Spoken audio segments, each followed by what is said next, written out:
This is chapter 1 of None Dare Call It Conspiracy. This book is covered in the White Book. It's mentioned on page 77. This chapter talks about the picture painters. Introduction. The story you are about to read is true. The names have not been changed to protect the guilty. This book may have the effect of changing your life. After reading this book, you will never look at national and world events in the same way again. None Dare Call It Conspiracy will be a very controversial book. At first, it will receive little publicity, and those whose plans are exposed in it will try to kill it by the silent treatment. For reasons that become obvious as you read this book, it will not be reviewed in all the proper places or be available on your local bookstand. However, there is nothing these people can do to stop a grassroots book distributing system. Eventually, it will be necessary for the people and organizations named in this book to try to blunt its effect by attacking it or the author. They have a tremendous vested interest in keeping you from discovering what they are doing. And they have the big guns of the mass media at their disposal to fire the barrages at None Dare Call It Conspiracy. By sheer volume, the experts will try to ridicule you out of investigating for yourself as to whether or not the information in this book is true. They will ignore the fact that the author admits that some of his ideas are conjecture, because the people who know the truth are not about to confess. They will find a typographical error or argue some point that is open to debate. If necessary, they will lie in order to protect themselves by smearing this book. Psychologically, many people would prefer to believe those who poo-poo the information herein because we all like to ignore bad news. We do so at our own peril. Having been a college instructor, a state senator, and now a congressman, I have had experience with real professionals at putting up smokescreens to cover up their own actions by trying to destroy the accuser. I hope that you will read this book carefully and draw your own conclusions and not accept the opinions of those who of necessity must attempt to discredit the book. Your future may depend upon it. October 25th, 1971. John G. Schmitz, United States Congressman. 1. Don't confuse me with facts. Most of us have had the experience either as parents or youngsters of trying to discover the hidden picture within another picture in a children's magazine. Usually you are shown a landscape with trees, bushes, flowers, and other bits of nature. The caption reads something like this: "Concealed somewhere in this picture is a donkey pulling a cart with a boy in it. Can you find them?" Try as you might.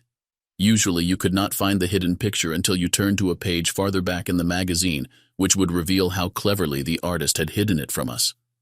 If we study the landscape, we realize that the whole picture was painted in such a way as to conceal the real picture within, and once we see the real picture, it stands out like the proverbial painful digit. We believe the picture painters of the mass media are artfully creating landscapes for us which deliberately hide the real picture. In this book, we will show you how to discover the hidden picture in the landscapes presented to us daily through newspapers, radio, and television. Once you can see through the camouflage, you will see the donkey, the cart, and the boy who have been there all along.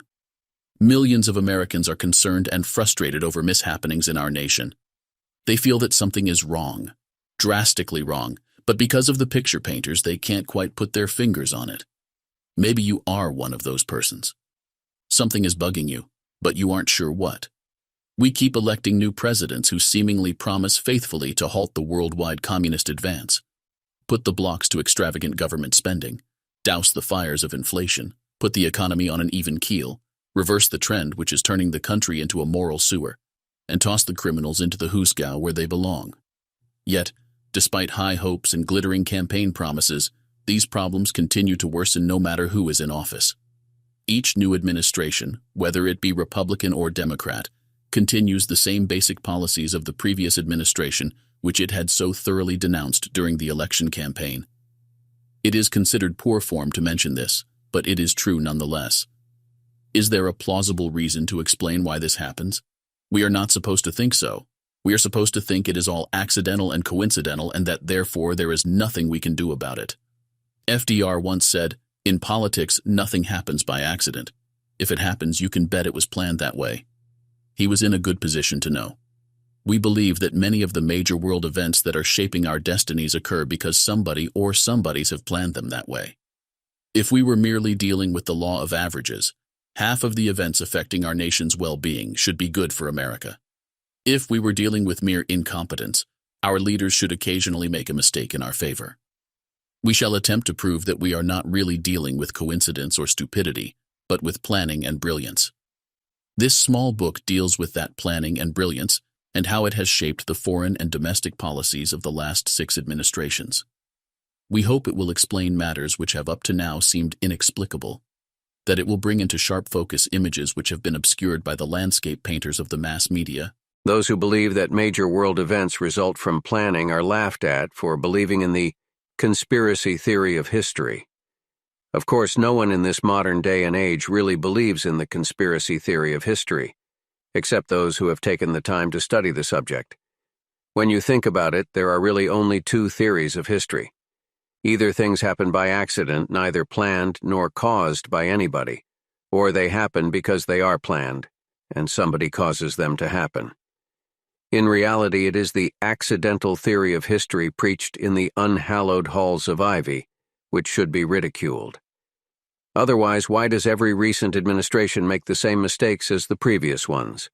Why do they repeat the errors of the past which produce inflation, depressions, and war?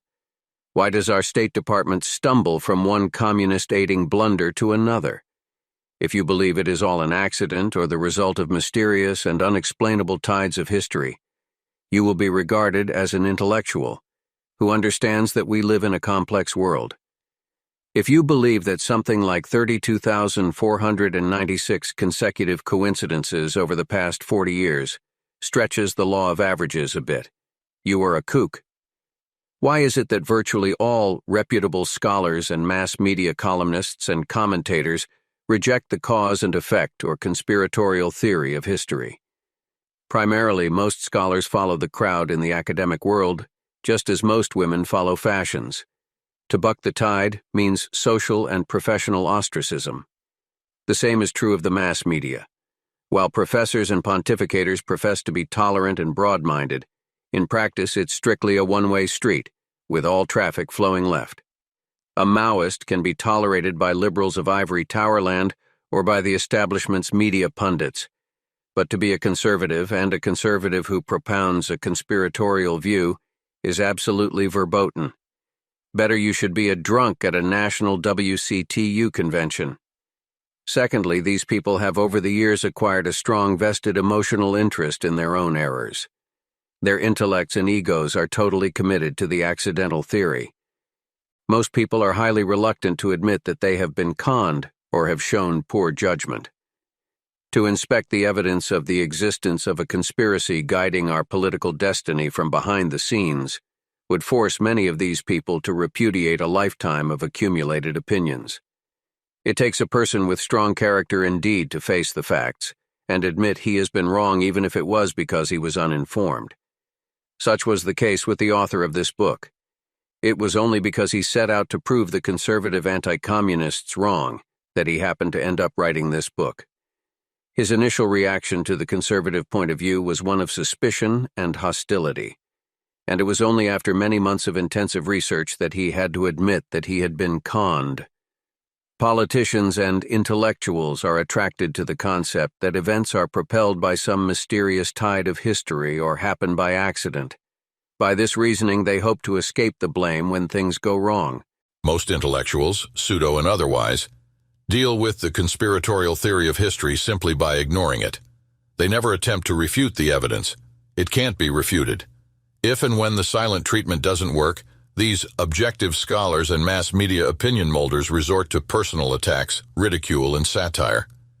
The personal attacks tend to divert attention from the facts which an author or speaker is trying to expose. The idea is to force the person exposing the conspiracy to stop the exposure and spend his time and effort defending himself. However, the most effective weapons used against the conspiratorial theory of history are ridicule and satire. These extremely potent weapons can be cleverly used to avoid any honest attempt at refuting the facts. After all, nobody likes to be made fun of. Rather than be ridiculed, most people will keep quiet, and this subject certainly does lend itself to ridicule and satire. One technique which can be used is to expand the conspiracy to the extent it becomes absurd. For instance, our man from the halls of poison ivy might say in a scoffingly arrogant tone, I suppose you believe every liberal professor gets a telegram each morning from conspiracy headquarters containing his orders for the day's brainwashing of his students. Some conspiratorialists do indeed overdraw the picture by expanding the conspiracy, from the small clique which it is, to include every local knee-jerk liberal activist and government bureaucrat. Or, because of racial or religious bigotry, they will take small fragments of legitimate evidence and expand them into a conclusion that will support their particular prejudice. That is, the conspiracy is totally Jewish, Catholic, or Masonic. These people do not help to expose the conspiracy, but sadly play into the hands of those who want the public to believe that all conspiratorialists are screwballs. Intellectuals are fond of mouthing cliches like, the conspiracy theory is often tempting. However, it is overly simplistic. To ascribe absolutely everything that happens to the machinations of a small group of power-hungry conspirators is overly simplistic. But, in our opinion, nothing is more simplistic than doggedly holding on to the accidental view of major world events. In most cases, liberals simply accuse all those who discuss the conspiracy of being paranoid. Ah, you right-wingers, they say, rustling every bush, kicking over every rock, looking for imaginary boogeymen. Then comes the coup de grace labeling the conspiratorial theory as the devil theory of history. The liberals love that one. Even though it is an empty phrase, it sounds so sophisticated. With the leaders of the academic and communications world assuming this sneering attitude towards the conspiratorial or cause and effect theory of history, it is not surprising that millions of innocent and well-meaning people, in a natural desire not to appear naive, assume the attitudes and repeat the cliches of the opinion makers. These persons, in their attempt to appear sophisticated, assume their mentor's air of smug superiority, even though they themselves have not spent 5 minutes in study on the subject of international conspiracy. The accidentalists would have us believe that ascribing any of our problems to planning is simplistic, and all our problems are caused by poverty, ignorance, and disease, hereinafter abbreviated as FID. They ignore the fact that organized conspirators use PID, real and imagined, as an excuse to build a jail for us all. Most of the world has been in PID since time immemorial, and it takes incredibly superficial thinking to ascribe the ricocheting of the United States government from one disaster to another over the past 30 years to PID. Accidentalists ignore the fact that some of the more advanced nations in the world have been captured by communists. Czechoslovakia was one of the world's most modern industrial nations, and Cuba had the second highest per capita income of any nation in Central and South America. It is not true, however, to state that there are no members of the intellectual elite who subscribe to the conspiratorial theory of history. For example, there is Professor Carroll Quigley of the Foreign Service School at Georgetown University. Professor Quigley can hardly be accused of being a right-wing extremist. Those three words have been made inseparable by the mass media. Dr. Quigley has all the liberal credentials, having taught at the liberal establishment's academic meccas of Princeton and Harvard. In his 1,300-page, 8-pound tome, Tragedy and Hope, Dr. Quigley reveals the existence of the conspiratorial network, which will be discussed in this book. The professor is not merely formulating a theory, but revealing this network's existence from first-hand experience. He also makes it clear that it is only the network's secrecy and not their goals to which he objects.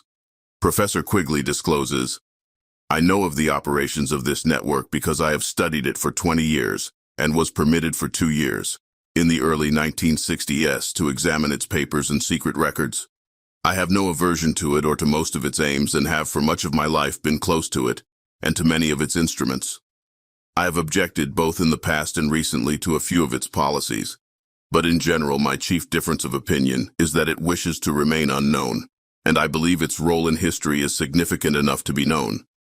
Emphasis added. "We agree. Its role in history does deserve to be known. That is why we have written this book. However, we most emphatically disagree with this network's aim, which the professor describes as nothing less than to create a world system of financial control in private hands, able to dominate the political system of each country and the economy of the world as a whole. In other words, this power-mad clique wants to control and rule the world. Even more frightening, they want total control over all individual actions.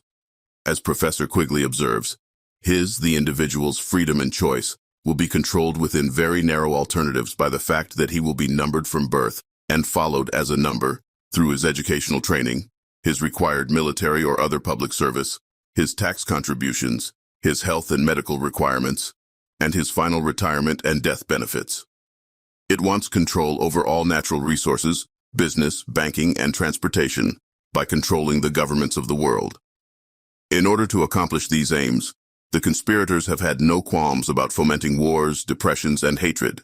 They want a monopoly which would eliminate all competitors and destroy the free enterprise system. And Professor Quigley of Harvard, Princeton, and Georgetown approves. Professor Quigley is not the only academic who is aware of the existence of a clique of self-perpetuating conspirators whom we shall call insiders. Other honest scholars, finding the same individuals at the scenes of disastrous political fires over and over again, have concluded that there is obviously an organization of pyromaniacs at work in the world. But these intellectually honest scholars realize that if they challenge the insiders head-on, their careers would be destroyed. The author knows these men exist because he has been in contact with some of them. There are also religious leaders who are aware of the existence of this conspiracy. In a UPI story dated December 27, 1965, Father Pedro Arrupe, head of the Jesuit Order of the Roman Catholic Church, made the following charges during his remarks to the Ecumenical Council. This godless society operates in an extremely efficient manner, at least in its higher levels of leadership. It makes use of every possible means at its disposal, be they scientific, technical, social, or economic. It follows a perfectly mapped-out strategy. It holds almost complete sway in international organizations, in financial circles, in the field of mass communications, press, cinema, radio, and television. There are a number of problems to be overcome in convincing a person of the possible existence of a conspiratorial clique of insiders who from the very highest levels manipulate government policy. In this case, truth is really stranger than fiction. We are dealing with history's greatest whodunit, a mystery thriller which puts eerie Stanley Gardner to shame. If you love a mystery, you'll be fascinated with the study of the operations of the insiders. If you do study this network of which Professor Quigley speaks, you will find that what had at first seemed incredible not only exists, but heavily influences our lives. It must be remembered that the first job of any conspiracy, whether it be in politics, crime, or within a business office, is to convince everyone else that no conspiracy exists. The conspirators' success will be determined largely by their ability to do this. That the elite of the academic world and mass communications media always poo-poo the existence of the insiders merely serves to camouflage their operations. These artists hide the boy, the cart, and the donkey. Probably at some time you have been involved with or had personal knowledge of some event which was reported in the news. Perhaps it concerned an athletic event, an election, a committee, or your business. Did the report contain the real story, the story behind the story? Probably not, and for a variety of reasons. The reporter had time and space problems, and there is a good chance the persons involved deliberately did not reveal all the facts. Possibly the reporter's own prejudices governed what facts went into the story and which were deleted. Our point is that most people know from personal experience that a news story often is not the whole story. But many of us assume that our own case is unique when really it is typical. What is true about the reporting of local events is equally as true about the reporting of national and international events. Psychological problems are also involved in inducing people to look at the evidence concerning the insiders. People are usually comfortable with their old beliefs and conceptions. When Columbus told people the world was a ball and not a pancake, they were highly upset. They were being asked to reject their way of thinking of a lifetime and adopt a whole new outlook. The intellectuals of the day scoffed at Columbus, and people were afraid they would lose social prestige if they listened to him. Many others just did not want to believe the world was round. It complicated too many things, and typical flat earthers had such a vested interest involving their own egos that they heaped abuse on Columbus for challenging their view of the universe. "Don't confuse us with facts, our minds are made up," they said. These same factors apply today. Because the establishment controls the media, anyone exposing the insiders will be the recipient of a continuous fusillade of invective from newspapers, magazines, TV, and radio. In this manner, one is threatened with loss of social respectability if he dares broach the idea that there is organization behind any of the problems currently racking America. Unfortunately, for many people, social status comes before intellectual honesty. Although they would never admit it, social position is more important to many people than is the survival of freedom in America. If you ask these people which is more important, social respectability or saving their children from slavery, they will tell you the latter, of course. But their actions, or lack of same, speak so much louder than their words. People have an infinite capacity for rationalization when it comes to refusing to face the threat to America's survival. Deep down, these people are afraid they may be laughed at if they take a stand, or may be denied an invitation to some social climber's cocktail party. Instead of getting mad at the insiders, these people actually get angry at those who are trying to save the country by exposing the conspirators. One thing which makes it so hard for some socially minded people to assess the conspiratorial evidence objectively is that the conspirators come from the very highest social strata. They are immensely wealthy, highly educated, and extremely cultured. Many of them have lifelong reputations for philanthropy. Nobody enjoys being put in the position of accusing prominent people of conspiring to enslave their fellow Americans, but the facts are inescapable. Many business and professional people act particularly vulnerable to the "don't jeopardize your social respectability" pitch given by those who don't want the conspiracy exposed. The insiders know that if the business and professional community will not take a stand to save the private enterprise system, the socialism through which they intend to control the world will be inevitable. They believe that most business and professional men are too shallow and decadent, too status conscious, too tied up in the problems of their jobs and businesses to worry about what is going on in politics. These men are told that it might be bad for business or jeopardize their government contracts if they take a stand. They have been bribed into silence with their own tax monies. We are hoping that the conspirators have underestimated the courage and patriotism remaining in the American people. We feel there are a sufficient number of you who are not mesmerized by the television set, who put God, family, and country above social status, who will band together to expose and destroy the conspiracy of the insiders. The philosopher Diogenes scoured the length and breadth of ancient Greece, searching for an honest man. We are scouring the length and breadth of America in search of hundreds of thousands of intellectually honest men and women who are willing to investigate facts and come to logical conclusions, no matter how unpleasant those conclusions may be.